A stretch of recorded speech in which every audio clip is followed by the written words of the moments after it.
आज बहुत गर्मी है, आप धूप में खड़े हैं, गर्मी लग रही है। ಇವತ್ತು ಬಹಳ ಬಿಸಿಲಿದೆ.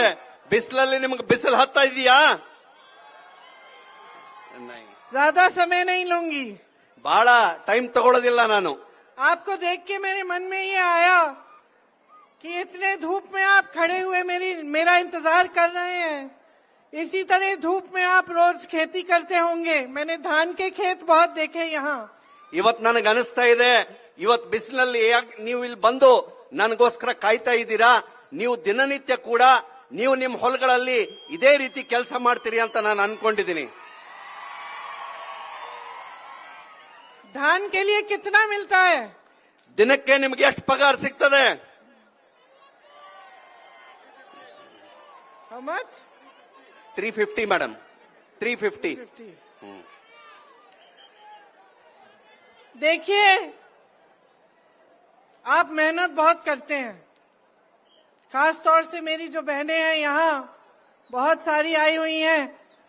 आपकी बहुत आभारी हूँ कि आप यहाँ आई हैं आज मेरी बातों को सुनने के लिए। ಬಹಳ ನೀವು ಕಷ್ಟದ ಜೀವನವನ್ನ ತೆಗಿತೀರಿ. ವಿಶೇಷವಾಗಿ ಮಹಿಳೆಯರು ಬಹಳ ಸಂಖ್ಯೆಯಲ್ಲಿ ನನ್ನನ್ನ ನೋಡ್ಲಿಕ್ಕೆ ನೀವು ಬಂದಿದ್ದೀರಿ. ನಾವು ನಿನಗೆ ಆಭಾರಿಯಾಗಿದ್ದೇನೆ.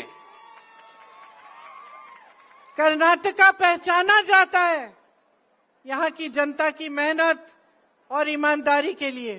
ಕರ್ನಾಟಕ ರಾಜ್ಯದ ಜನತೆಯನ್ನ ಅವರ ಕಷ್ಟಪಡುವಂತಹ ಒಂದು ಕೆಲಸ ಮತ್ತು ಅವರು ನೇರವಾಗಿ ನಿರಂತರವಾಗಿರ್ತಾರೆ ಅಂತಕ್ಕಂಥದ್ದನ್ನ ಜನರಿಗೆಲ್ಲರೂ ಗೊತ್ತಿರೋ ವಿಷಯ. एक महान संस्कृति है आपकी, महान इतिहास है। बसवन्ना जी जैसे, कित्तूर रानी चेंगप्पा जैसे, चेन्नम्मा जैसे महापुरुष और स्त्री यहाँ पे रहे हैं और आपको शिक्षा दी है, जिसके आधार पर, जिस शिक्षा की आधार पर आपकी संस्कृति और आपका समाज बना। ಕರ್ನಾಟಕ ರಾಜ್ಯ ಬಹಳ ಸುಸಂಸ್ಕೃತ ರಾಜ್ಯ. ಯಾಕಂತಂದ್ರೆ ಇಲ್ಲಿ ಬಸವಣ್ಣವರು, ಕಿತ್ತೂರು ಚೆನ್ನಮ್ಮನಂತವರು ಅವರ ಮಾರ್ಗದರ್ಶನದಲ್ಲಿ ನೀವೆಲ್ಲರೂ ಕೂಡ ನಿಮ್ಮ ಜೀವನವನ್ನ ಆದರ್ಶಪೂರ್ಣವಾಗಿ ತೆಗಿತಾ ಇದ್ದೀರಾ. और आपकी तो कनकादास जी और शिशुनाला शरीफ जी की धरती है। आपके यहाँ से दो महान स्वतंत्रता सेनानी भी थे, मेल्लारा महदेवप्पा और गुडलेप्पा हल्लीकेरे जी. ಇಲ್ಲಿ ಮಹಾನ್ ಸ್ವತಂತ್ರ ಹೋರಾಟಗಾರರಾದ ಗುದ್ಲಪ್ಪ ಹಳ್ಳಿಕೇರಿ ಮತ್ತು ಮೈಲಾರ್ ಮಹದೇವಪ್ಪ ಅಷ್ಟೇ ಅಲ್ಲದೆ ಇದು ಸಂತ ಕನಕದಾಸರ ನಾಡು ಅಂತಕ್ಕಂಥದ್ದನ್ನ ನಾನು ನೆನೆಸ್ಬೇಕಾಗ್ತದೆ. तो जब आपका प्रदेश, जब हमारा देश आजाद हुआ और आपका प्रदेश बना, तो आप ही की मेहनत से बना. ಇವತ್ತು ಭಾರತ ದೇಶ ಸ್ವತಂತ್ರ ಆದ್ಮೇಲೆ ನಿಮ್ಮೆಲ್ಲರ ಒಂದು ಕಷ್ಟ ಮತ್ತು ಇದರಿಂದ ಇದು ಸ್ವತಂತ್ರ ಆಗಿದೆ ಅಂತಕ್ಕಂಥದ್ದನ್ನ ನಾನು ನೆನೆಸ್ಬೇಕಾಗ್ತದೆ. और मैं जानती हूँ कि आपको अपने कर्नाटका पर कितना गर्व है. ನನಗೆ ಗೊತ್ತಿದೆ ಕರ್ನಾಟಕ ರಾಜ್ಯದ ಬಗ್ಗೆ ನಿಮ್ಗೆ ಎಷ್ಟು ಗರ್ವ ಇದೆ ಅಂತ ಹೇಳಿ. कुछ महीनों पहले मैं विदेश में थी, अपनी बेटी को कॉलेज छोड़ने गई थी और रेलवे स्टेशन में मैं ट्रेन के लिए इंतजार कर रही थी. मुझे एक हिंदुस्तानी लड़का दिखा. ಇವತ್ತು ನಾನು ಕೆಲವು ದಿವಸಗಳ ಹಿಂದೆ, ಕೆಲವು ತಿಂಗಳ ಹಿಂದೆ ನನ್ನ ಮಗಳನ್ನ ವಿದೇಶದಲ್ಲಿ ಕಲೀಲಿಕ್ಕೆ ಇಡಕ್ ಹೋಗಿದ್ದೆ. ಅಲ್ಲಿ ವಿಮಾನ ನಿಲ್ದಾಣದಲ್ಲಿ ಒಬ್ಬ ಹುಡುಗ ನನ್ನನ್ನು ಭೇಟಿಯಾದ. मेरे पास आकर पूछा, आप प्रियंका हो? तो मैंने हाँ बोला. ನನ್ನ ಹತ್ರ ಬಂದ್ಬಿಟ್ಟು ಕೇಳ್ದ, ನೀವೇನ್ ಪ್ರಿಯಾಂಕಾ ಗಾಂಧಿ ಅವರೇನು ಅಂತ ಹೇಳಿ. मैंने उससे पूछा, तुम कहाँ के हो? तो उसने कहा, मैं कर्नाटका का हूँ. ನಾನು ಅವನ್ ಕೇಳಿದೆ, ತಮ್ಮ ನಿಂದ ಯಾವರು ಅಂತ ಹೇಳಿ. ಅವನು ಹೇಳ್ದ ಹೆಮ್ಮೆಯಿಂದ, ನಾನು ಕರ್ನಾಟಕದವನು ಅಂತ ಹೇಳಿ. मैंने उससे पूछा तुम क्या करते हो? तो मुझे बताया कि एक बड़ी आईटी की कंपनी में एक बहुत अच्छी उसकी नौकरी थी.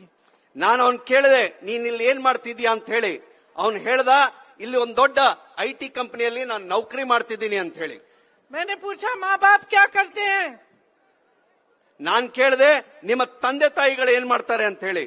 तो बड़े गर्व से बोला, किसान है.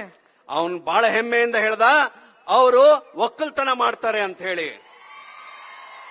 और अपनी मेहनत की कमाई से मुझे अपने पैरों पे खड़ा किया मुझे शिक्षित किया ताकि आज मैं यहाँ पर आकर नौकरी कर सकता हूँ। ಅವನು ಬಹಳ ಹೆಮ್ಮೆಯಿಂದ ಹೇಳ್ದ, ಅವ್ರ ಕಷ್ಟದಿಂದ ನನ್ನನ್ನು ಓದಿಸಿದ್ದಾರೆ, ಅವರ ಕಷ್ಟದ ಫಲವಾಗಿ ನಾನು ಇವತ್ತಿಲ್ಲಿ ನೌಕರಿ ಮಾಡ್ತಿದ್ದೀನಿ ಅಂತಕ್ಕಂಥ ಮಾತನ್ನ ಅವನು ಹೇಳ್ದ.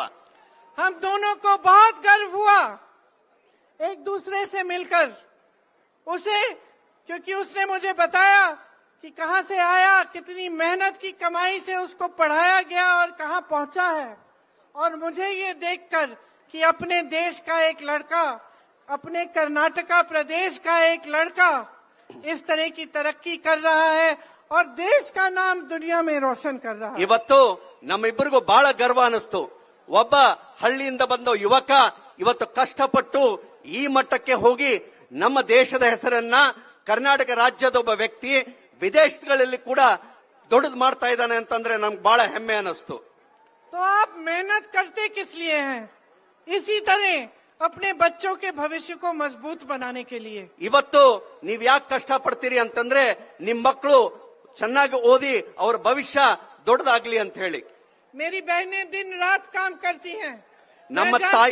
मैं जानती हूँ कि आप अगर बाहर भी नौकरी करते हैं या खेती में भी हाथ बटाते हैं तो आप जरूर घर आकर घर का काम भी करती हैं, घर के सारे परिवार के सदस्यों की परवरिश को देखती हैं। अगर वो उनके पास सारी सुविधाएं हैं, आपने खाना बनाया है, सब कुछ किया है उनके लिए, तभी आपको नींद आती है, तभी आप सोती हैं। ನನಗೊಂದು ಗೊತ್ತಿದೆ, ಹೆಣ್ಮಕ್ಳು ಇವತ್ತು ಕೃಷಿಕರಾಗಿ ಕೆಲಸ ಮಾಡ್ತಾರೆ, ಕೆಲಸ ಮಾಡಿ ಬಂದು ತಮ್ಮ ಮನೆಯಲ್ಲಿ ಅಡಿಗೆಯನ್ನ ಮಾಡಿ ಎಲ್ಲರೂ ಸುಖವಾಗಿರ್ತಾರೆ ಅಂತಕ್ಕಂಥ ವಿಚಾರವನ್ನ ಸದಾ ಕಾಲ ಮಾಡೋರು ಯಾರಾದ್ರೂ ಇದ್ರೆ ಅವ್ರ ಹೆಣ್ಮಕ್ಳು ಅಂತಕ್ಕಂಥದ್ದು. और इसी तरह से जो खेती में काम करता है या जो कहीं नौकरी करता है, मेहनत की, ईमानदारी की, अपने बच्चों के भविष्य के लिए ही करता है। ಇವತ್ತು ಹೆಣ್ಮಕ್ಳು ಯಾರಾದ್ರೂ ಭೂಮಿಯಲ್ಲಿ ಕೆಲಸ ಮಾಡ್ತಿದ್ರೆ, ಮನೆಯಲ್ಲಿ ಕೆಲಸ ಮಾಡ್ತಿದ್ರೆ ಅವ್ರದ್ದು ಒಂದೇ ಗುರಿ ಇರುತ್ತೆ, ನಮ್ಮ ಮಕ್ಕಳ ಭವಿಷ್ಯ ಸ್ವಚ್ಛವಾಗಿರ್ಲಿ ಮತ್ತು ದೊಡ್ಡದಾಗಿರ್ಲಿ ಅಂತ ಹೇಳಿ. बच्चे परेशान होते हैं तो दुख होता है, घबराहट होती है, बच्चों का स्वास्थ्य खराब होता है तो परेशानियां होती हैं। हम सब चाहते हैं कि हमारे बच्चे बड़े हों, उनका भविष्य मजबूत बने, वो आगे बढ़े। ಇವತ್ತು ನಮ್ಮ ಮಕ್ಕಳ ಆರೋಗ್ಯದಲ್ಲಿ ಏನಾದ್ರೂ ಹೇರ್ಪೇರಾದ್ರೆ ನಮಗೆ ಬಹಳ ತೊಂದರೆ ಆಗ್ತದೆ. ಆದ್ರೆ ಸದಾ ಕಾಲ ಹೆಣ್ಮಕ್ಳು ನಮ್ಮ ಮಕ್ಕಳ ಭವಿಷ್ಯ ಸುಖಕರ ಆಗಿರ್ಲಿ ಅಂತೇಳಿ ಸದಾ ಕಾಲ ವಿಚಾರ ಮಾಡ್ತಾರೆ. और इस मेहनत में ये जो काम आप अपने बच्चों के भविष्य के लिए करते हैं, इसमें देश भी आप आगे बढ़ाते हैं। इस काम को करके ये देश के भविष्य का काम कर रहे हैं आप, तो इसमें भी देश सेवा है, ये छोटे काम नहीं है। ಹೆಣ್ಮಕ್ಳು ಸದಾ ಕಾಲ ನಿಮ್ ಮಕ್ಕಳ ಭವಿಷ್ಯದ ಬಗ್ಗೆ ಏನು ವಿಚಾರ ಮಾಡ್ತೀರಿ, ನಿಮ್ಮ ಮಕ್ಕಳ ಭವಿಷ್ಯದ ಬಗ್ಗೆ ನೀವೇನು ಕೊಡುಗೆ ಕೊಡ್ತೀರಿ, ನೀವು ನಿಮ್ಮ ಮಕ್ಕಳ ಕೊಡುಗೆ ಕೊಡ್ತಾ ಇಲ್ಲ, ನೀವು ದೇಶಕ್ಕೆ ಕೊಡುವಂತ ದೊಡ್ಡ ಕೊಡುಗೆ ಅಂತಕ್ಕಂಥ ಮಾತನ್ನ ನಾನು ಮಹಿಳೆಯರಿಗೆ ಹೇಳ ಬಯಸ್ತಾ ಇದ್ದೇನೆ. जवाहरलाल नेहरू जी कहते थे कि कोई भी काम अगर मेहनत और ईमानदारी से किया जाए, चाहे किसी के घर में आप बर्तन मांज रहे हैं, चाहे आप किसी का घरेलू काम कर रहे हैं, चाहे आप किसानी हैं और खेती में काम कर रहे हैं, चाहे आप डॉक्टर हैं, शिक्षक हैं, कोई भी काम हो, अगर मेहनत और ईमानदारी से आप कर रहे हैं तो वो देश सेवा में गिना जाता है। ಜವಾಹರ್ಲಾಲ್ ನೆಹರು ಅವರು ಹೇಳ್ತಿದ್ರು, ನೀವು ಯಾವುದೇ ಕೆಲಸ ಮಾಡ್ರಿ, ನೀವು ಬಾಂಡ್ಯಾರು ತಿಕ್ಕ್ರಿ, ನೀವು ನಿಮ್ಮ ಹೊಲದಲ್ಲಾದ್ರೂ ಕೆಲಸ ಮಾಡ್ರಿ, ಯಾವುದೇ ಆದ್ರೂ ಕೆಲಸ ಮಾಡ್ರಿ, ಯಾವ ಕೆಲಸವನ್ನ ನಿಷ್ಠೆಯಿಂದ ಮಾಡ್ತೀರಿ ಅದು ನಿಮ್ಮ ಕೆಲಸ ಅಲ್ಲ, ಅದು ದೇಶ ಸೇವೆ ಅಂತ ಹೇಳಿ ಪರಿಗಣನೆ ಆಗ್ತದೆ ಅಂತಕ್ಕಂಥ ಮಾತನ್ನ ಅವ್ರು ಹೇಳ್ತಾ ಇದ್ರು. क्योंकि यही सब करने से देश का निर्माण होता है। ಯಾಕಂತಂದ್ರೆ ಇವೆಲ್ಲ ಕೆಲಸ ಮಾಡಿದ್ರೆ ಮಾತ್ರ ದೇಶದ ನಿರ್ಮಾಣದಲ್ಲಿ ನಾವು ಕೊಡುಗೆ ಕೊಡಕ್ಕೆ ಸಾಧ್ಯ ಆಗ್ತದೆ. आप मजबूत होंगे, आपके बच्चे भविष्य में मजबूत होंगे तो देश की नई पीढ़ी मजबूत होगी। ನೀವು ಸಶಕ್ತರಾದ್ರೆ ನಿಮ್ಮ ಮಕ್ಕಳ ಭವಿಷ್ಯ ಸಶಕ್ತ ಆಗ್ತದೆ, ಅಂದ್ರೆ ಮಾತ್ರ ದೇಶ ಬೆಳೆಯಲಿಕ್ಕೆ ಸಾಧ್ಯ. इसीलिए जो सरकार आप चुनते हैं वो बहुत महत्वपूर्ण है। किस तरह की सरकार है, उसके किस तरह के नेता हैं, आपके लिए क्या क्या करेगी और आपको मजबूत बनाने का काम कैसे करेगी। ಅದಕ್ಕಾಗಿ ನೀವು ಯಾವ ಸರ್ಕಾರನ ಮಾಡ್ತೀರಿ ಅದು ಹುಷಾರಾಗಿ ಸರ್ಕಾರನ ಮಾಡಬೇಕು. ಯಾಕಂತಂದ್ರೆ ನೀವು ಚುನಾಯಿತರಾಗುವ ಏನ್ ನೇತಾರು ಇರ್ತಾರೆ ಆ ದೇಶವನ್ನು ನಡೆಸುವಂತ ಜವಾಬ್ದಾರಿ ಅವ್ರಿಗೆ ಇರ್ತದೆ. ಆದ್ರಿಂದ ಬಹಳ ನಿಷ್ಠೆಯಿಂದ ನೀವು ನಿಮ್ಮ ಸರ್ಕಾರವನ್ನ ನೀವು ಎಲೆಕ್ಷನ್ ಮಾಡಲಿ ಗೆಲ್ಲಿಸಬೇಕು.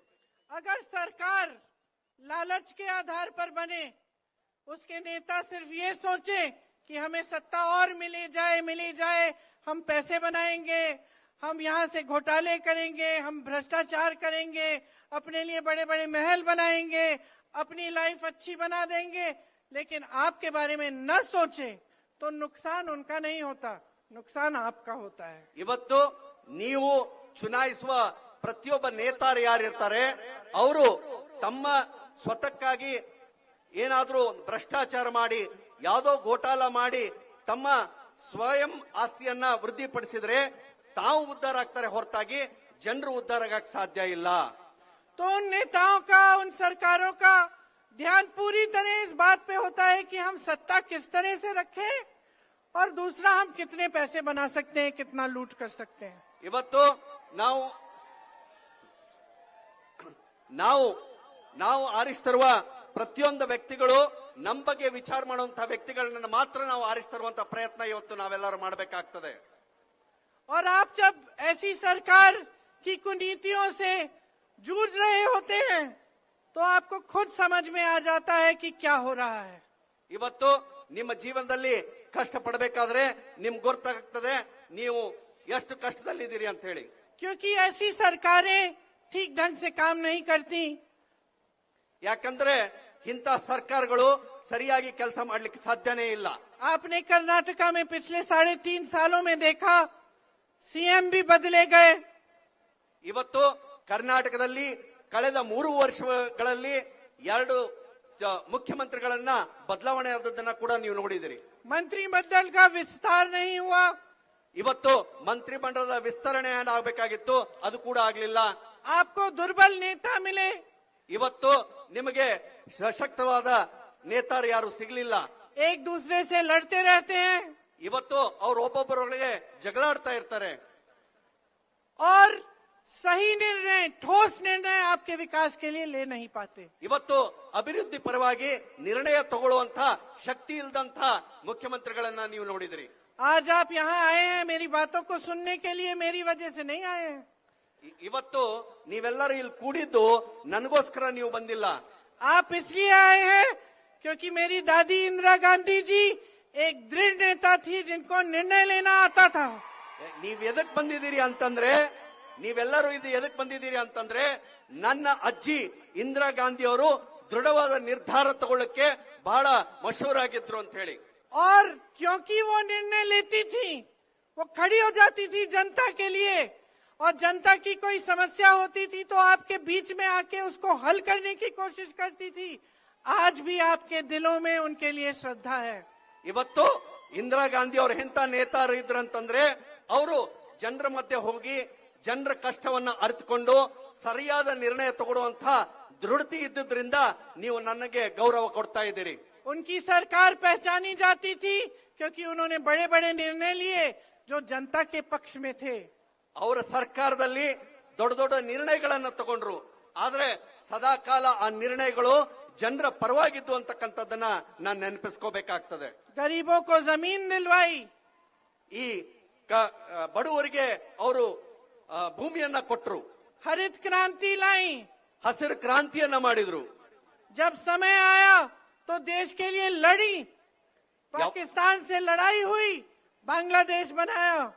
ಇವತ್ತು ಸಮಯ ಬಂದಾಗ ಅವರು ಪಾಕಿಸ್ತಾನ ಜೋಡಿ ಯುದ್ಧನ ಮಾಡಿ ಬಾಂಗ್ಲಾದೇಶವನ್ನು ಮಾಡುವಂತಹದ್ದನ್ನ ನಾವು ನೆನಪಿಸ್ಕೋಬೇಕಾಗ್ತದೆ. और उसी तरह से जो उनके बाद की कांग्रेस की सरकारें आई, अलग अलग उपलब्धियों के लिए पहचानी गई. ಅದಾದ ಮೇಲೆ ತದನಂತರ ಬಹಳಷ್ಟು ಕಾಂಗ್ರೆಸ್ ಸರ್ಕಾರಗಳು ಬಂದು ಅವು ಕೂಡ ಜನಪರ ಕಾಳಜಿ ಇರೋದಕ್ಕಾಗಿ ಇವತ್ತನ್ನು ಕೂಡ ನಾವು ನೆನೆಸ್ತೇವೆ. राजीव गांधी ने देश को आधुनिक दौर में आगे बढ़ाया. ಇವತ್ತು ರಾಜೀವ್ ಗಾಂಧಿ ಅವರು ಪ್ರಧಾನಮಂತ್ರಿಯಾಗಿದ್ದಾಗ ಈ ದೇಶದ ಆಧುನೀಕರಣಕ್ಕೆ ಅವರು ಹೆಚ್ಚು ಒತ್ತನ್ನು ಕೊಟ್ಟರು. नरसिम्हा राव जी, मनमोहन सिंह जी ने लिबरलाइजेशन के साथ देश को और आगे बढ़ाया. ಇವತ್ತು ಮನಮೋಹನ್ ಸಿಂಗ್ ಅವರು ಮತ್ತೆ ನರಸಿಂಹರಾಯರು ಪ್ರಧಾನಮಂತ್ರಿಗಳಿದ್ದಾಗ ಈ ಆರ್ಥಿಕ ಬಡಾವಣೆಗೆ ಅವರು ಹೆಚ್ಚು ಒತ್ತನ್ನ ಕೊಟ್ಟರು. तो हर सरकार की एक पहचान होती है और ज्यादातर जब आपने देखा होगा कांग्रेस की सरकारें हैं तो कोई अच्छी ही पहचान होती है कि कुछ करके दिखाया।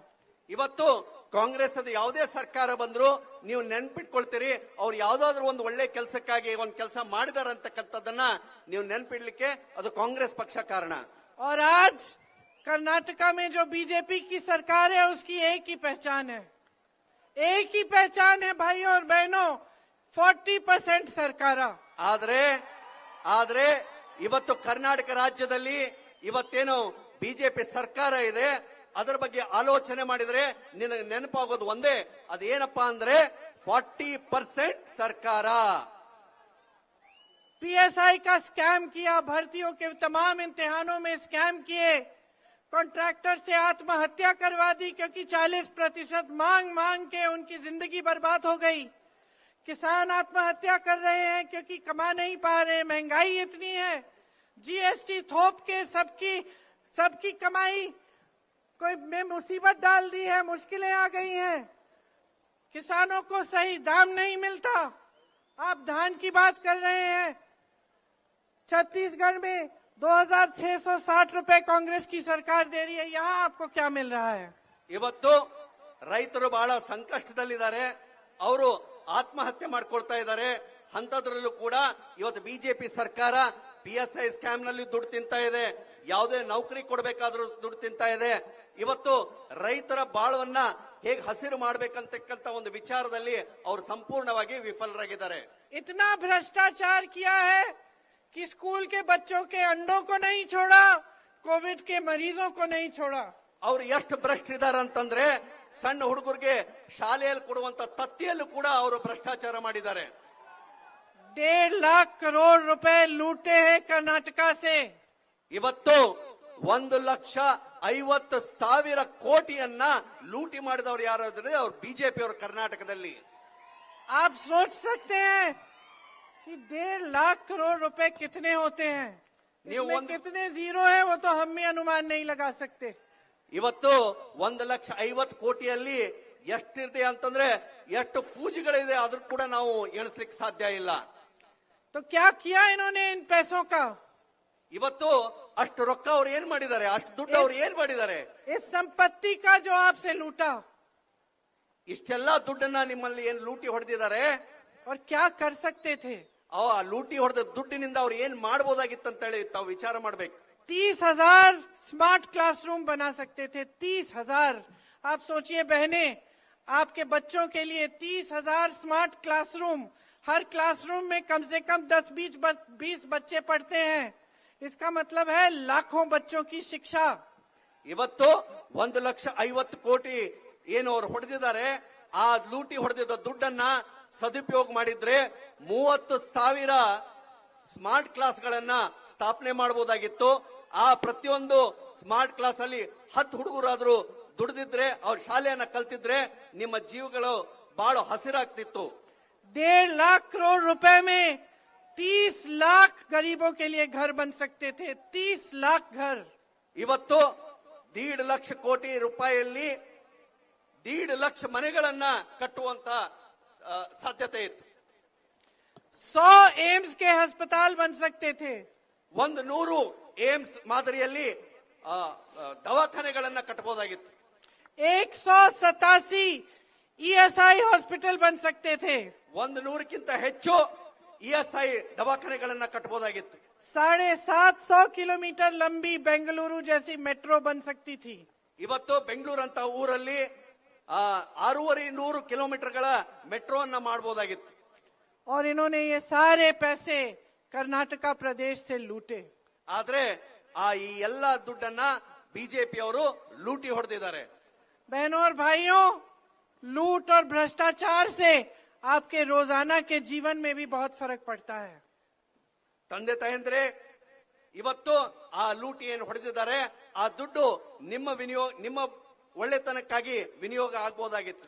क्योंकि जब सरकार का ध्यान आपकी तरफ नहीं होता तो आपके लिए कोई ऐसी स्कीम नहीं बनती जिससे आप महंगाई का सामना कर सके, जिससे आप अपने संघर्षों का सामना कर सके। ಇವತ್ತು ನಿಮಗೆ ಏನು ಬೆಲೆ ಏರಿಕೆ ಇದೆ ಅದರ ವಿರುದ್ಧವಾಗಿ ಹೋರಾಟ ಮಾಡಲಿಕ್ಕೆ ನಿಮಗೆ ಸಾಧ್ಯ ಆಗ್ತಾ ಇದಲ್ಲ, ಅದೇ 1.5 ಲಕ್ಷ ಕೋಟಿ ರೂಪಾಯಿ ಏನಿದೆ ನಿಮಗೋಸ್ಕರ ವಿನಿಯೋಗ ಮಾಡಿದ್ರೆ ಈ ಪರಿಸ್ಥಿತಿ ನಿಮಗೆ ಬರ್ತಾ ಇರಲಿಲ್ಲ. अब आप देखिए, नंदिनी आपने बनाई, कर्नाटका की थी, है, और आपको गर्व है इस कोऑपरेटिव पर. ಇವತ್ತು ಕರ್ನಾಟಕ ಪ್ರದೇಶದಲ್ಲಿ ನಂದಿನಿ ಅಂತ ಒಂದು ಸಂಸ್ಥೆ ಇವತ್ತು ಆಡಳಿತ ಮಾಡ್ತಾ ಇದೆ. जब तक कांग्रेस की सरकार थी तो इतना दूध इकट्ठा होता था कि क्षीर भाग्य में बच्चों को दूध दिया जाता था. ಈ ನಂದಿನಿ ಸಂಸ್ಥೆ ಕರ್ನಾಟಕ ರಾಜ್ಯದಲ್ಲಿ ಏಕೈಕ ಒಂದು ಸಂಸ್ಥೆ ಇದ್ದಾಗ ಕ್ಷೀರ ಭಾಗ್ಯದ ಒಂದು ಸ್ಕೀಮಿನಡಿ ಪ್ರತಿಯೊಂದು ಶಾಲೆ ಕಲಿಯುವ ಮಕ್ಕಳಿಗೆ ಹಾಲು ಸಿಗ್ತಾ ಇತ್ತು. और किसानों को 5 रुपए प्रति लीटर दिया जाता था दूध इकट्ठे करने के लिए. ಈ ಹೈನುಗಾರಿಕೆ ಮಾಡತಕ್ಕಂತ ಪ್ರತಿಯೊಬ್ಬ ರೈತನಿಗೆ ಪ್ರತಿಯೊಂದು ಲೀಟರ್ಗೆ 5 ರೂಪಾಯಿ ಅನುದಾನ ಕೂಡ ಸಿಗ್ತಾ ಇತ್ತು. अब ये लोग कहने लगे हैं कि नंदिनी में दूध इकट्ठा नहीं होता. ಆದ್ರೆ ಇವಾಗ ಹೇಳ್ತಾ ಇದ್ದಾರೆ ನಂದಿನಿಗೆ ಹಾಲೇ ಬರ್ತಾ ಇಲ್ಲ ಅಂತ ಹೇಳಿ. कहने लगे हैं कि अब सिर्फ 70 लाख लीटर दूध इकट्ठा होता है, नंदिनी बना नहीं पा रही है, कर नहीं पा रही है काम, बाहर से हम गुजरात से अमूल को लाएंगे. ಇವತ್ತು ಬಿಜೆಪಿ ಅವರು ಹೇಳ್ತಾರೆ ಇವತ್ತು ಹಾಲು ಶೇಖರಣೆ ಏನಿದೆ ಬರೀ 60 ಲಕ್ಷ ಲೀಟರ್ ಮಾತ್ರ ಶೇಖರಣೆ ಆಗ್ತಾ ಇದೆ, ಹಾಲು ಕಡಿಮೆ ಇದೆ, ಅದಕ್ಕೆ ಗುಜರಾತ್ ನಿಂದ ಅಮೂಲ್ಯವನ್ನು ತರುವಂತ ಒಂದು ಪ್ರಯತ್ನ ಇವತ್ತು ಬಿಜೆಪಿ ಅವರು ಮಾಡ್ತಾ ಇದ್ದಾರೆ. क्यों? क्योंकि नंदिनी फूल रही थी, फल रही थी, अच्छा काम कर रही थी, कर्नाटका की अपनी थी. अब इन्होंने सोचा कि इसको भी हम लूटने की कोशिश करते हैं. ಯಾಕಂತಂದ್ರೆ ಅವರೊಂದು ದುರ್ವಿಚಾರ, ಇವತ್ತು ನಂದಿನಿ ಅಂತ ಸಂಸ್ಥೆ ಬೆಳೀತಾ ಇದೆ, ಜನರ ಒಳಿತಕ್ಕೆ ಕೆಲಸ ಮಾಡ್ತಾ ಇದೆ, ಇದನ್ನು ಕೂಡ ಲೂಟಿ ಮಾಡಬೇಕು ಅಂತ ಹೇಳಿ ಅಮೂಲ್ ಸಂಸ್ಥೆಯನ್ನ ತರುವಂತ ಪ್ರಯತ್ನ ಇವತ್ತು ಬಿಜೆಪಿ ಅವರು ಮಾಡ್ತಾ ಇದ್ದಾರೆ. अगर ये ऐसा करेंगे तो 1 करोड़ से ज्यादा लोगों की आमदनी मुश्किल में पड़ जाएगी, कमाई मुश्किल में पड़ जाएगी. ಅವ್ರೇನಾದ್ರೂ ಅಮೂಲ್ ಸಂಸ್ಥೆ ಕರ್ನಾಟಕ ರಾಜ್ಯಕ್ಕೆ ಬಂತು ಅಂತಂದ್ರೆ 1 ಕೋಟಿ ಜನರ ದಿನನಿತ್ಯ ಏನು ಶೇಖರಣೆ ಆಗ್ತದೆ, ಅವ್ರ ಅಕೌಂಟ್ ಅಲ್ಲಿ ದುಡ್ಡು ಬರ್ತಾ ಇದೆ, ಅವ್ರ ಹಾನಿಯಾಗುವಂತ ಒಂದು ಪರಿಸ್ಥಿತಿ ನಿರ್ಮಾಣ ಆಗ್ತದೆ. लेकिन उनको इस बात की परवाह नहीं है. ಆದ್ರೆ ಅವ್ರ ಬಗ್ಗೆ ಕಿಂಚಿತ್ತೂ ಅವ್ರಿಗೆ ಕಾಳಜಿ ಇಲ್ಲ.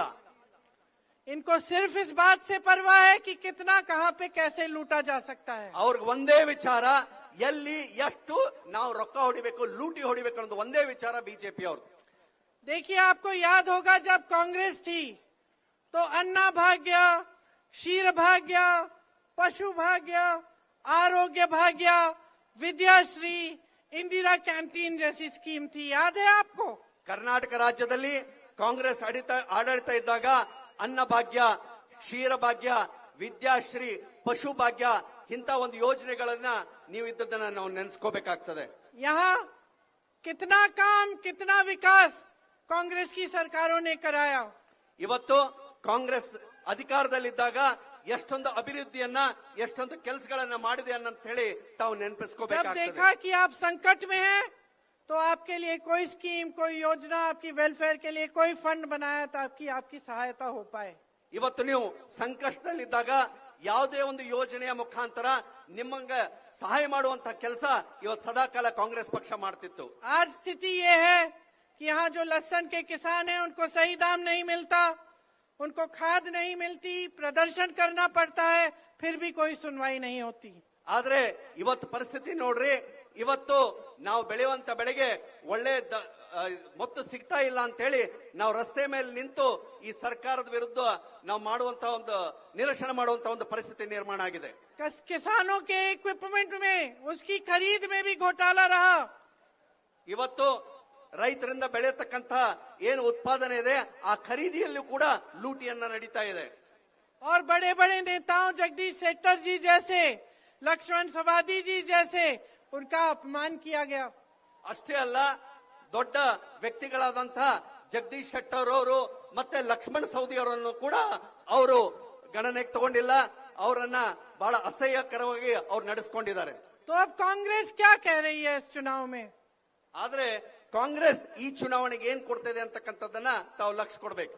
हम कह रहे हैं कि हम समझते हैं कि इन 3.5 सालों में जबकि आपकी सरकार ने आपको लूटा है, भ्रष्टाचार फैलाया है, इसमें आपकी मुश्किलें सिर्फ बढ़ी हैं. ಇವತ್ತು ನೀವು ನೆನೆಸ್ಕೋಬೇಕು, ಈ 3.5 ವರ್ಷಗಳಲ್ಲಿ ಏನೊಂದು ಆಡಳಿತ ಕೊಟ್ಟಿದ್ದಾರೆ, ಏನೊಂದು ಲೂಟ್ ಪಾಟ್ ನಡೆದಿದೆ, ಅದರಲ್ಲಿ ಜನಕ್ಕೆ ಬಹಳ ಹಾನಿಯಾಗಿದೆ.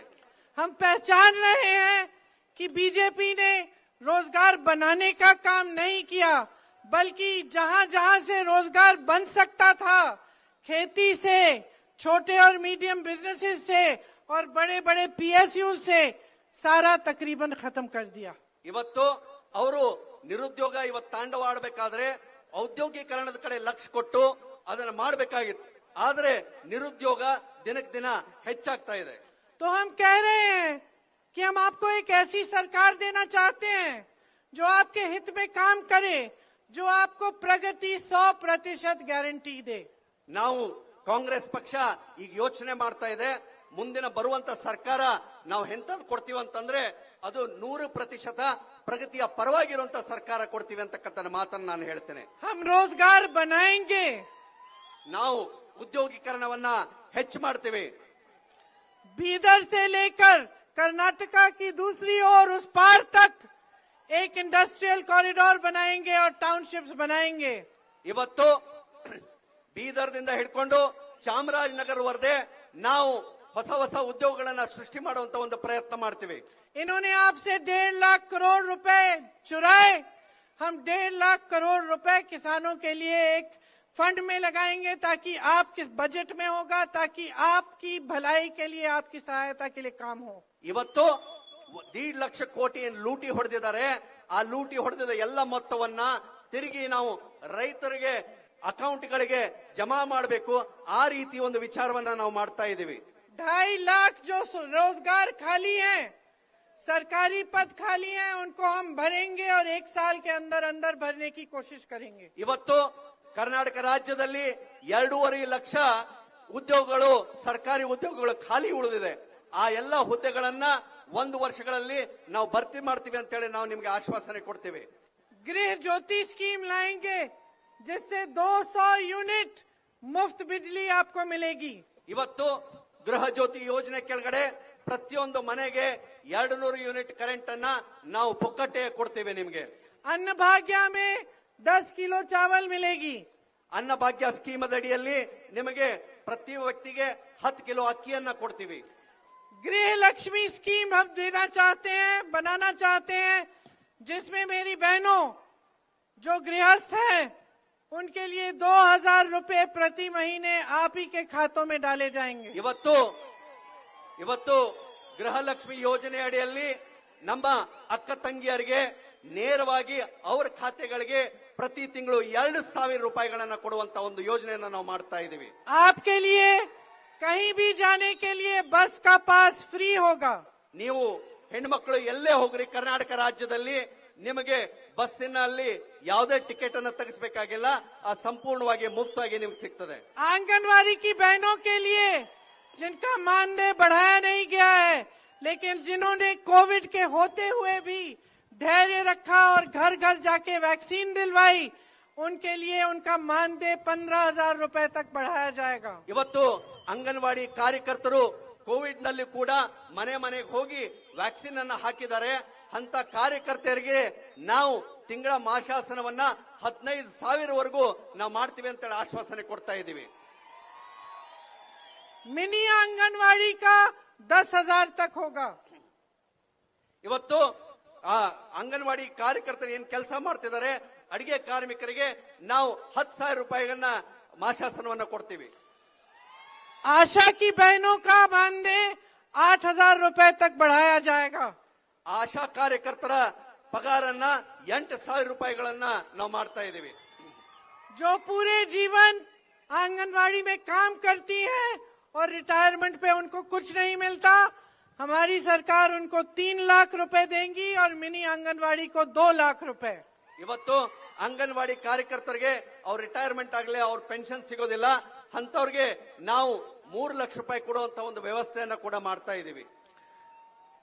मेरे नौजवान बहनों और भाइयों, जिसका ग्रेजुएशन हो गया है लेकिन जिसकी नौकरी नहीं है, उसके लिए 3,000 रुपए प्रति माह सरकार देगी। ಇವತ್ತು ನನ್ನ ಯುವಕ ಮಿತ್ರರು ಏನಿದ್ದಾರೆ, ಅವರು ಪದವೀಧರರಾಗಿದ್ದಾರೆ, ಆದ್ರೆ ಅವ್ರ ನೌಕರಿ ಇಲ್ಲ. ಅಂತ ಯುವಕರಿಗೆ ನಾವು ಪ್ರತಿ ತಿಂಗಳು 3,000 ರೂಪಾಯಿ ಮಾಸಾಸನ ಕೊಡ್ತೀವಿ ಅಂತೇಳಿ ನಾನು ಹೇಳ್ತಾ ಇದ್ದೀನಿ. इस स्कीम का नाम है युवा निधि और इसमें जिसका डिप्लोमा है और उसकी नौकरी नहीं है उसको भी 1500 रुपए दिए जाएंगे प्रति माह। ಈ ಯೋಜನೆ ಹೆಸರು ಯುವ ನಿಧಿ ಅಂತ ಇದೆ. ಆ ಯುವ ನಿಧಿ ಯೋಜನೆ ಅಡಿಯಲ್ಲಿ ಡಿಪ್ಲೊಮಾ ಯಾರು ಮಾಡಿದ್ದಾರೆ, ಡಿಪ್ಲೊಮಾ ಮಾಡಿದವಂತ ವ್ಯಕ್ತಿಗೆ ನೌಕರಿ ಇಲ್ಲ ಅಂತವನಿಗೆ 1500 ಪ್ರತಿ ತಿಂಗಳು ಕೊಡುವಂತ ಒಂದು ಕೆಲಸ ಇವತ್ತು ಕಾಂಗ್ರೆಸ್ ಸರ್ಕಾರ ಮಾಡ್ತಾ ಇದೆ. छोटे बिजनेस और छोटे दुकानदारों के लिए एक वेलफेयर फंड बनाया जाएगा जिसमें करोड़ों रुपए डाले जाएंगे ताकि आप पर जब समस्या आती है तो आपकी सहायता के लिए और आपको खड़े रहने के लिए सुविधा मिले. ಈ ಸಣ್ಣ ವ್ಯಾಪಾರಸ್ಥರು ಸಂಕಷ್ಟದಲ್ಲಿದ್ದಾಗ ಅವರಿಗೆ ಸಹಾಯಾರ್ಥವಾಗಿ ಕೋಟ್ಯಾನ್ಗಟ್ಲೆ ಒಂದು ಫಂಡ್ ಅನ್ನ ಮಾಡ್ತಾ ಇದ್ದೀರಿ. ಅದರಡಿಯಲ್ಲಿ ಅದರ ಈ ಉಪಯೋಗವನ್ನ ಕೂಡ ತಾವು ಮಾಡ್ಕೋಬೇಕು. मैसूरू, हुब्बल्ली, धारवाड़, गुलबर्गा, बेल्लारी, चित्रदुर्गा जैसी छोटी शहरों जो बेंगलुरु जितनी बड़ी नहीं है लेकिन जिनको सेकंड टियर के शहर कहते हैं, इनको हम बेंगलुरु की तरह आईटी और टेक में मजबूत बनाना चाहते हैं ताकि यहाँ से भी बहुत रोजगार बढ़ेंगे. ಇವತ್ತು ಮೈಸೂರು, ಹುಬ್ಬಳ್ಳಿ, ಗುಲ್ಬರ್ಗದಂತ ಎರಡನೇ ಸ್ತರದ ನಗರಗಳೇನಿದೆ ಅದು ಬೆಂಗಳೂರು ತರ ಮಾದರಿಯಲ್ಲಿ ಐಟಿ ಕೇಂದ್ರವಾಗಿ ಬೆಳಿಲಿಕ್ಕೆ ಸಹಾಯಾರ್ಥವಾಗಿ ಬೆಳೆಸುವಂತ ಪ್ರಯತ್ನ ಇವತ್ತು ಕಾಂಗ್ರೆಸ್ ಸರ್ಕಾರ ಮಾಡಲಿದೆ. आने वाले समय में पेट्रोल और डीजल की गाड़ियां कम होंगी और इलेक्ट्रिक गाड़ियां ज्यादा होंगी. इनकी मैन्युफैक्चरिंग, इनको बनाने के लिए हम कर्नाटका को सर्वप्रथम बनाना चाहते हैं. ಇವತ್ತು ಬರುವ ದಿನಮಾನಗಳಲ್ಲಿ ಪೆಟ್ರೋಲ್ ಚಾಲಿತ ಕಾರ್ಗಳು ಮತ್ತೆ ಡೀಸೆಲ್ ಚಾಲಿತ ಕಾರ್ಗಳು ಕಡಿಮೆ ಆಗ್ತಾ ಇದೆ. ಅವೆಲ್ಲ ಎಲೆಕ್ಟ್ರಿಕ್ ಕಾರ್ಗಳು ಬರ್ತಾ ಇದೆ. ಆದ್ರಿಂದ ಎಲೆಕ್ಟ್ರಿಕ್ ಕಾರ್ಗಳ ಉತ್ಪಾದನೆ ಮಾಡುವಂತ ಕೇಂದ್ರವನ್ನ ಕರ್ನಾಟಕ ರಾಜ್ಯವನ್ನು ಮಾಡಬೇಕು ಅಂತೇಳಿ ಕಾಂಗ್ರೆಸ್ ಯೋಚನೆ ಮಾಡ್ತಾ ಇದೆ. ऐसी बहुत सारी योजनाएं हैं जो हम आपके लिए लाना चाहते हैं. हम आपको दिखाना चाहते हैं कि एक निष्ठावान, ईमानदार सरकार जनता के हित में किस तरह से काम करके किस तरह से प्रदेश का विकास करा सकती है. ಇವತ್ತು ನಮ್ಮ ವಿಚಾರ ಏನಿದೆ ಅಂತಂದ್ರೆ ನಾವೊಂದು ಒಳ್ಳೆ ಸರ್ಕಾರ ಮಾಡಬೇಕು. ಒಳ್ಳೆ ಸರ್ಕಾರ ಮಾಡಬೇಕಾದ್ರೆ ಒಳ್ಳೆ ವ್ಯಕ್ತಿ ಹೆಂಗ ಆರಿಸಿ ಬರಬೇಕು ಅಂತಕ್ಕಂಥ ವಿಚಾರವನ್ನ ಕಾಂಗ್ರೆಸ್ ಪಕ್ಷ ಇಟ್ಕೊಂಡಿದೆ. लेकिन बहनों और भाइयों, अगर आप चाहते हैं कि एक ऐसी सरकार आए जिस तरह की सरकार मैं बता रही हूं, तो एक बहुत बड़ी जिम्मेदारी आपकी भी है. ಅಣ್ಣ ತಮ್ಮಿಂದರೆ ನಾನು ಹೇಳೋ ಹಾಗೆ ಒಳ್ಳೆ ಸರ್ಕಾರ ಇವತ್ತು ಆರಿಸಿ ಬರಬೇಕು ಅಂತಂದ್ರೆ ಅದರ ದೊಡ್ಡ ಜವಾಬ್ದಾರಿ ನಿಮ್ಮೆಲ್ಲರ ಮೇಲಿದೆ. देखो, आपके प्रदेश के को किसी नेता ने नहीं बनाया. मैंने शुरू में ही कहा, प्रदेश को, देश को जनता ने बनाया है. ಇವತ್ತು ಕರ್ನಾಟಕ ರಾಜ್ಯ ಪ್ರಗತಿಯಲ್ಲಿ ಇರಬೇಕಾದ್ರೆ ಅದನ್ನ ಯಾವೊಬ್ಬ ನೇತಾರು ಮಾಡಿಲ್ಲ. ಅದನ್ನ ಮಾಡಬೇಕಾದ ಜವಾಬ್ದಾರಿ ಏನಿದೆ ನಿಮ್ಮೆಲ್ಲ ಜನರ ಮೇಲಿದೆ ಅಂತಕ್ಕಂಥ ಮಾತನ್ನ ನಾನು ಹೇಳಿ ಬಯಸ್ತಾ ಇದ್ದೇನೆ. ये प्रदेश आपका है, यही प्रदेश आपका भविष्य तय करेगा. ಈ ರಾಜ್ಯ ನಿಮ್ದು, ಈ ರಾಜ್ಯದ ಭವಿಷ್ಯ ನಿಮ್ಮೆಲ್ಲರ ಕೈಯಲ್ಲಿದೆ. और इस भविष्य को तय करने के लिए आपकी सबसे बड़ी भूमिका है जो 10 तारीख को आप वोट डालने जा रहे हैं. ಇವತ್ತು ನಿಮ್ಮ ಪ್ರದೇಶವನ್ನ ಪ್ರಗತಿ ಪಥದಲ್ಲಿ ಒಯ್ಯಬೇಕಾದ್ರೆ ನಿಮ್ಮದೊಂದು ದೊಡ್ಡ ಜವಾಬ್ದಾರಿ ಇದೆ. ಆ ಜವಾಬ್ದಾರಿಯನ್ನ ನೀವು ಬರುವ 10ನೇ ತಾರೀಕಿನಂದು ನಿಭಾಯಿಸಬೇಕಾಗ್ತದೆ. आपको एक ऐसा विधायक चाहिए जो 250 करोड़ के घोटाले में जिसका नाम निकलता है, जो आरोपी है उस मामले में, या एक ईमानदार विधायक चाहते हैं. ಇವತ್ತು ನೀವು ಯೋಚನೆ ಮಾಡಬೇಕು. ಆ 1.5 ಲಕ್ಷ ಕೋಟಿ ಲೂಟಿ ಹೊಡೆದಂತಹ ಏನ್ ಸರ್ಕಾರ ಇದೆ ಅಲ್ಲಿ ಇರುವಂತಹ ಒಬ್ಬ ಶಾಸಕನ ಆರಿಸ್ತಾ ಇರ್ತಿರೋ ಅಥವಾ ಒಬ್ಬ ಒಳ್ಳೆ ವ್ಯಕ್ತಿನ ಆರಿಸ್ತಾ ಇರ್ತಿರೋ ಅದು ನಿಮ್ ಕೈಯಲ್ಲಿದೆ. आप एक ऐसा विधायक चाहते हैं जो अपने दलित भाइयों को प्रताड़ित करने में जिस पे आरोप लगा है, या आप एक ऐसे एमएलए चाहते हैं जो जब आप पर समस्या आती है तो वो आपको बचाने के लिए, आपको मदद करने के लिए आता है. ಇವತ್ತು ನೀವು ವಿಚಾರ ಮಾಡಬೇಕು. ನಿಮ್ಮ ಶಾಸಕ ಒಬ್ಬ ದಲಿತರ ಮೇಲೆ ದಾಳಿ ಮಾಡುವಂತ ಶಾಸಕ ಬೇಕೋ ಅಥವಾ ನಿಮ್ ಕಷ್ಟದಲ್ಲಿ ಇರುವಾಗ ನಿಮ್ ಜೊತೆಯಲ್ಲಿರುವಂತ ಶಾಸಕ ಬೇಕೋ ನೀವು ಯೋಚನೆ ಮಾಡಬೇಕು.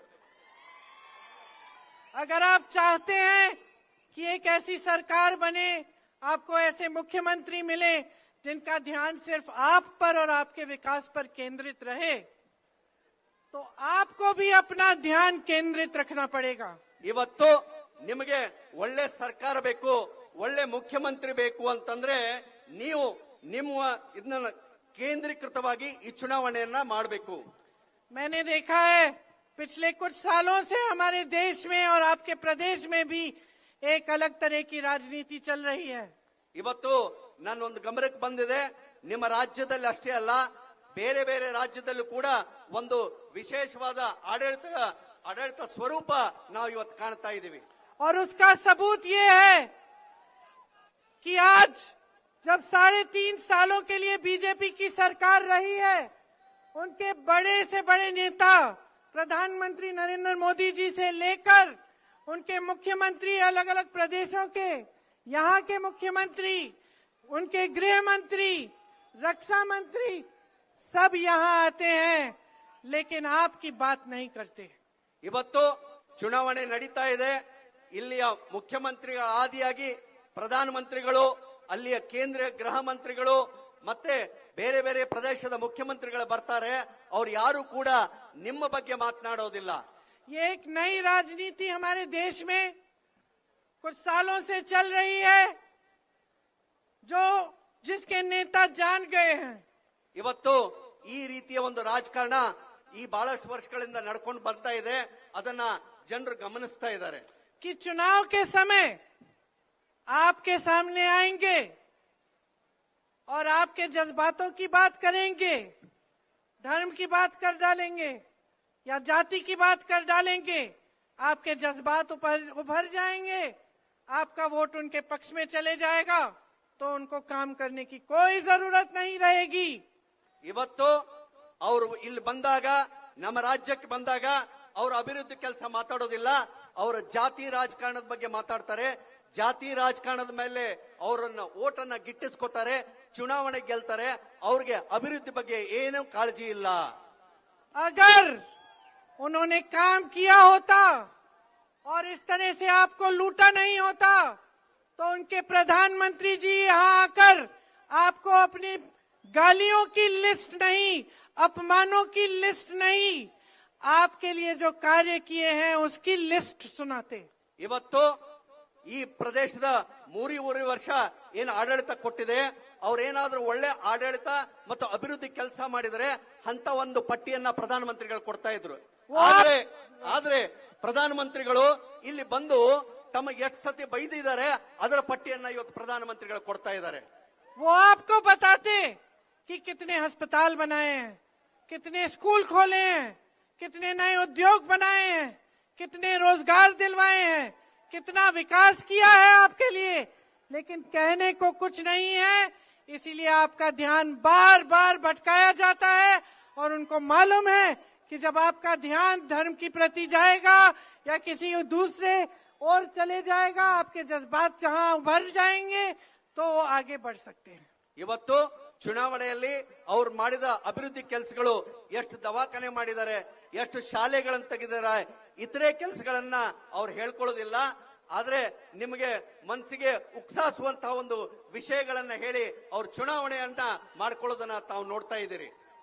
तो आप इंदिरा गांधी जी को याद करते हैं, उनके प्रति आपके दिल में श्रद्धा है ना? ಇವತ್ತು ಇಂದಿರಾ ಗಾಂಧಿಯನ್ನು ನೆನೆಸ್ಕೊಳ್ತೀರಿ, ಅವ್ರ ಬಗ್ಗೆ ನಿಮ್ಗೆ ಶ್ರದ್ಧೆ ಇದೆಯಾ? उन्होंने अपना जीवन देश के लिए दिया, देश के लिए शहीद हुई. ಅವರು ಇಂದಿರಾ ಗಾಂಧಿ ಅವರು ನಮ್ಮ ದೇಶಕ್ಕಾಗಿ ತಮ್ಮ ಪ್ರಾಣವನ್ನೇ ತ್ಯಾಗ ಮಾಡಿರ್ತಕ್ಕಂಥದ್ದು ವಿಷಯ. वो हमेशा कहती थी कि जनता अगर जागरूक रहे, जनता अगर सही तरह से समझे कि उसकी भलाई कहाँ है, तो ये देश कभी भटक नहीं सकता. ಇಂದಿರಾ ಗಾಂಧಿ ಅವರು ಒಂದು ಮಾತು ಹೇಳ್ತಾ ಇದ್ರು, ಈ ದೇಶದ ಜನತೆ ಜಾಗೃತಿಯಿಂದ ಇದ್ರೆ ಈ ದೇಶ ಸೀದಾ ರಸ್ತೆಯಲ್ಲಿ ಹೋಗ್ತದೆ, ಇಲ್ಲದೆ ಆದ್ರೆ ಅದು ಬೇರೆ ಒಂದು ರಸ್ತೆಯನ್ನು ಹಿಡಿತದೆ ಅಂತ ಹೇಳಿ. तो उनके नाम से मैं आपसे वोट मांगने नहीं आई हूं, मैं आपसे आपकी जागरूकता मांगने आई हूं. ಅವ್ರ ಹೆಸರಲ್ಲಿ ನಾನು ಓಟನ್ನ ಕೇಳ್ತಾ ಇಲ್ಲ, ನಾನು ಅವ್ರ ಹೆಸರಲ್ಲಿ ನಿಮ್ಮಲ್ಲಿ ಜಾಗೃತಿಯನ್ನು ಮೂಡಿಸುವಂತ ಒಂದು ಪ್ರಯತ್ನ ಮಾಡ್ತಾ ಇದ್ದೀನಿ. जाग जाओ, ಎದ್ದೇಳಿ, आंखें खोलो, ಕಣ್ತಗಿರಿ, किसी की बात पर वोट मत डालो, ಯಾರದ ಮಾತು ಕೇಳಿ ನಿಮ್ ಓಟನ್ನ ಹಾಕಬೇಡಿ, अपने अनुभव पर डालो. ನಿಮ್ಮ ಸ್ವಂತ ನಿಷ್ಠೆಯಿಂದ ನೀವು ಓಟನ್ನ ಹಾಕ್ರಿ.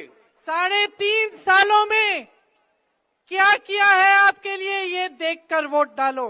ಇವತ್ತು 3.5 ವರ್ಷಗಳ ಕಾಲ ನಿಮಗೋಸ್ಕರ ಏನು ಅಭಿವೃದ್ಧಿ ಕೆಲಸ ಆಗಿದೆ ಅದನ್ನ ಅವಲೋಕನೆ ಮಾಡಿಕೊಂಡು ನೀವು ಓಟನ್ನ ಹಾಕಬೇಕು ಅಂತ ಹೇಳಿ ಕೇಳ್ಕೊಳ್ತಾ ಇದ್ದೀನಿ. कितना लूटा है, कितनी चोरी की है आपसे, उसको देखकर वोट डालो. ನಿಮ್ಮನ್ನ ಎಷ್ಟು ಲೂಟಿ ಹೊಡೆದಿದ್ದಾರೆ ಅದನ್ನ ಗಮನದಲ್ಲಿ ಇಟ್ಕೊಂಡು ನೀವು ಓಟ್ ಹಾಕಬೇಕು. महाभारत में जब अर्जुन अपना निशाना साधते थे तो वो मछली की आंख को देखते थे और वहां से उनका ध्यान कभी भटकता नहीं था. ಇವತ್ತು ಮಹಾಭಾರತದಲ್ಲಿ ನೀನ್ ನೆನಪಿಸ್ಕೋಬೇಕು, ಅರ್ಜುನ ಯಾವತ್ತು ಗುರಿಯನ್ನು ಇಟ್ರೆ ಅವನಿಗೆ ಮೀನಿನ ಕಣ್ಣು ಮಾತ್ರ ಕಾಣ್ತಾ ಇತ್ತು. बहनों और भाइयों, समय आ गया है कि आप कर्नाटका के अर्जुन बन जाएं. ಅಣ್ಣ ತಮ್ಮಂದಿರೇ, ಇವತ್ ಕಾಲ ಬಂದಿದೆ, ನೀವುಗಳು ಕೂಡ ಮಹಾಭಾರತದ ಅರ್ಜುನನ ಗತೆ ಬರೀ ಮೀನಿನ ಕಣ್ಣಿಗೆ ಗುರಿ ಇಡುವಂತ ಒಂದು ಪ್ರಯತ್ನ ತಾವೆಲ್ಲರೂ ಮಾಡಬೇಕು. अपना ध्यान अपने भविष्य पर रखो, अपना ध्यान अपने विकास पर रखो. ನಿಮ್ಮ ದೃಷ್ಟಿ ನಿಮ್ಮ ಭವಿಷ್ಯದ ಕಡೆ ಇರಲಿ, ನಿಮ್ಮ ದೃಷ್ಟಿ ನಿಮ್ಮ ಗುರಿ ಕಡೆ ಇರಲಿ. अपना ध्यान अपने कर्नाटका प्रदेश के लिए रखो और उसको हटने मत दो, भटकने मत दो. ಇವತ್ತು ನಿಮ್ಮ ಗುರಿ ಕರ್ನಾಟಕ ಪ್ರದೇಶದ ಅಭಿವೃದ್ಧಿ ಕಡೆ ಇರಲಿ, ಆ ಅಭಿವೃದ್ಧಿ ಬಿಟ್ಟು ಮತ್ತೊಂದು ಕಡೆ ಹೋಗುವಂತ ಒಂದು ಪ್ರಯತ್ನ ತಾವು ದಯವಿಟ್ಟು अगली ಮಾಡಬೇಡಿ. बार ये बड़े नेता आपके सामने आए तो उनकी हिम्मत नहीं होनी चाहिए कि इधर उधर की बातें करें. आपको बताएं आपके लिए किया क्या है, आपको बताएं आपके लिए योजनाएं कौन सी बनाई हैं, आपको बताएं कि आपका भविष्य मजबूत कैसे बनाएंगे. ಇವತ್ತು ದೊಡ್ಡ ದೊಡ್ಡ ನೇತಾರುಗಳು ನಿಮ್ಮ ಮುಂದೆ ಬಂದಾಗ ಅವರು ಧೈರ್ಯ ಮಾಡಬಾರ್ದು. ಎಂತ ಧೈರ್ಯ ಮಾಡಬಾರ್ದು ಅಂತಂದ್ರೆ, ಇಲ್ಲಿ ಬಂದಾಗ ಅವರು ಅಭಿವೃದ್ಧಿ ಪರ ನಿಮ್ ಪರ ಏನ್ ಕೆಲಸ ಮಾಡಿದ್ದಾರೆ ಮಾತ್ರ ಮಾತಾಡಬೇಕು. ಸಂಬಂಧ ಇಲ್ಲ ಅಸಮಂಜಸ ವಿಷಯಗಳನ್ನ ಪ್ರಸ್ತಾಪ ಮಾಡದೇ ಇರೋ ತರ ಧೈರ್ಯ ಮಾಡತಕ್ಕ ಕೆಲಸ ತಾವೆಲ್ಲರೂ ಮಾಡಬೇಕು. और ये जो वोट है इसकी कीमत समझो, इसी में आपका भविष्य है. सोच समझ के अपना वोट डालो. ऐसी पार्टी की सरकार बनाओ जो पूर्ण बहुमत से बने, जिसको कोई लूट न सके, जिसको कोई तोड़ न सके, जिसको कोई बदल न सके जब तक अगला चुनाव आए. ಇವತ್ತು ನೀವು ಹೇಗೆ ವೋಟ್ ಮಾಡಬೇಕು ಅಂತಂದ್ರೆ, ಒಂದು ಪರಿಪೂರ್ಣತೆ ಇದ್ದ ಒಂದು ಸರ್ಕಾರ ಅಧಿಕಾರಕ್ಕೆ ಬರಬೇಕು. ಅದನ್ನ ಯಾರದೇ ಲೂಟಿಯ ದುಡ್ಡಿನಿಂದ ಬದಲಾವಣೆ ಮಾಡ್ಲಿಕ್ಕೆ ಸಾಧ್ಯ ಆಗೋದಿಲ್ಲ. 5 ವರ್ಷಗಳ ಕಾಲ ಒಂದು ಬಹುಮತದ ಸರ್ಕಾರ ಕೊಡುವಂತ ಒಂದು ಶಕ್ತಿ ನಿಮ್ಮೆಲ್ಲರ ಮೇಲಿದೆ. 10 तारीख को अपना वोट कर्नाटका के पक्ष में दो. 10ನೇ ತಾರೀಕಿನಂದು ನೀವೆಲ್ಲರೂ ಕೂಡ ನಿಮ್ಮ ಓಟನ್ನ ಕರ್ನಾಟಕ ಪ್ರದೇಶದ ಅಭಿವೃದ್ಧಿಗಾಗಿ ಕೊಡಬೇಕಂತ ಹೇಳಿ ನಾನು मेरे ಕೇಳ್ಕೊಳ್ತೀನಿ. साथ जोर से बोलो, कर्नाटका की, ಕರ್ನಾಟಕ ಕಿ, कर्नाटका की, ಕರ್ನಾಟಕ ಕಿ. कर्नाटका की.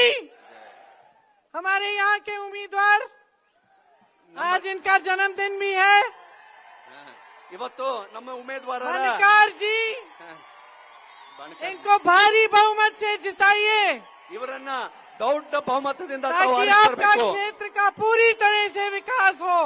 ಪೂರಿ ವಿಕಾಸ ಬರಬೇಕಾದ್ರೆ ಇವರನ್ನ ನೀವು ಆರಿಸ್ತರಬೇಕು. मेरी बातों को इतनी धूप में आपने इतने ध्यान से सुना, इसके लिए बहुत बहुत धन्यवाद. मैं आपकी बहुत आभारी हूँ.